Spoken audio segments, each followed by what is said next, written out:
It's tears of joy for Ahed Tamimi. She returned home to a hero's welcome in her village in the West Bank. It followed 8 months spent in an Israeli prison. I say resistance is continuing until the occupation is removed. All the female prisoners in jail are strong, and I thank everyone who stood by me while I was in prison and who stood with all women prisoners. Tamimi was jailed in March for kicking and slapping an Israeli soldier outside her home. She was 16 at the time of the incident in December, and the video of it went viral after it was broadcast live on Facebook by Tamimi's mother. In a televised press conference after her release, Tamimi talked about learning from her time in jail.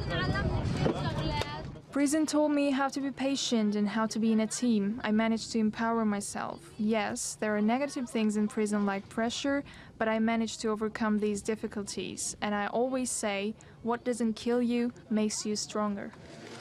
Before her news conference, Tamimi visited former Palestinian leader Yasser Arafat's mausoleum in Ramallah.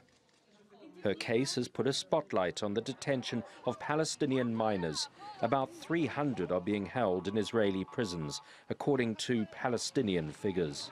Well, we have to understand that we're dealing with a court of occupation, and the real reason of the court of occupation is to perpetuate occupation, and it's not really a court of justice.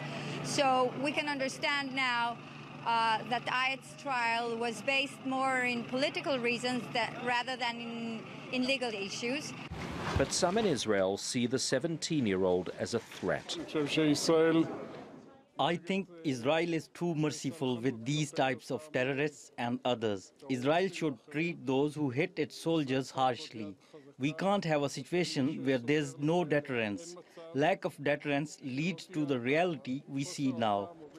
Tamimi's face is now painted on Israel's separation wall in the West Bank. There's little doubt that she's become the young face of the Palestinian struggle.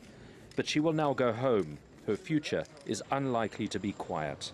Ben Zed, TRT World.